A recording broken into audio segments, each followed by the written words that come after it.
Hi, my name's Claire Murray, and I am Managing Partner of Specialist Employment Partnership and Regulatory firm CM Murray. And I'm absolutely delighted to be joined here by my partner, Zulon Begum. Hi, Claire. Zulon, do you want to just tell us about your areas of specialism? So I advise professional practices on a range of issues from partner remuneration structures to partnership deeds to structuring to LLP conversions to M&A involving partnerships. Great, and even more.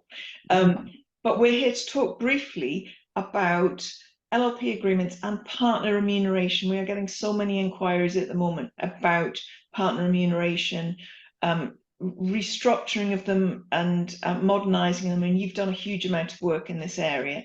And I just wonder if you can tell us about, the interplay between the firm's LLP agreement and their partner remuneration. Partner remuneration will play a really huge part in LLP deeds. Because key incentive of being a partner in any business is how you get rewarded.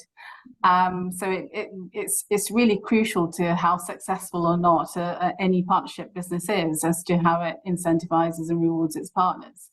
And we are getting lots of inquiries about firms who are reviewing their partnership structures, whether it's in isolation or part of a wider strategic review. And we certainly advise on those kind of remuneration structures, as well as putting in place partnership deeds and remuneration policies for partnerships. And what are the three sort of biggest areas where you see firms needing to address their LLP agreements to take account of changing remuneration systems?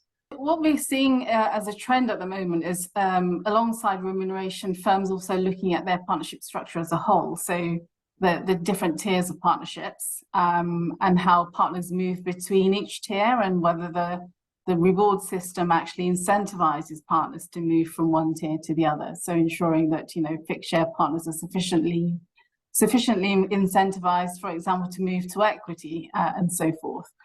The other key things we're seeing are around partner KPIs, and whether those KPIs are aligned with firm strategies and expectations around partner behaviours around financing, and also general management, and being a role model as a partner effectively in terms of behaviour and expectations, and ensuring that those KPIs are properly documented and form part of a transparent and properly documented appraisal process for partners.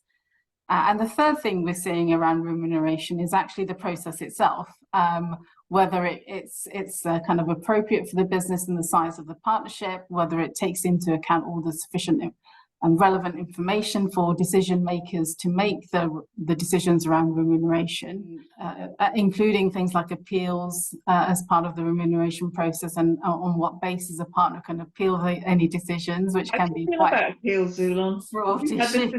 How do you feel about appeals in partner remuneration systems? Well, I think appeals are probably a good thing, because they act as a safety valve, so that you don't, if there is any disgruntlement over any remuneration decision, that partners feel they have a right to make further representations around it, and that it doesn't go straight to a dispute. So you have an intermediate step between then and a dispute. But I do think that, especially with larger partnerships, you do have to make sure that the approval process doesn't become for partners an automatic thing they decide to do if they feel they're not remunerated properly. So the appeal itself is on limited ground. So if a partner feels that all the relevant information wasn't taken into account when the decision was made, then they should appeal on that basis, for example, but not an automatic right of appeal just because you're disgruntled, because otherwise it become quite unwieldy for the partnership to manage. Yeah, and just being able to sign off the accounts it can become a protracted process. Exactly. Profit shares. Are you saying in the inquiries that you're getting around partner remuneration and changes to them, are you seeing a kind of any particular trends or direction of travel as to how the structuring of partner remuneration systems are developing? I think there is more and more a trend towards ensuring that exceptional performance is recognised in the remuneration system. So it's very rare to have pure lockstep systems anymore. So where you are rewarded simply for having been a partner for a certain period of time, and you know, the most senior partners get the biggest cut of the pie. So there is, even with lockstep systems, which are obviously modified locksteps, there will be some kind of bonus for exceptional performance. And we're seeing more and more emphasis on that performance element if they are a modified lockstep firm. And of course, there are lots of different models out there, and this is probably beyond the scope of our discussion today, Claire, around the different models available. But that's where we tend to see most firms kind of veering towards.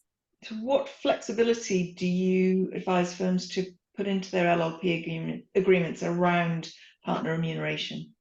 Well, again, it's around being able to reward the exceptional performance, I think, is the flexibility.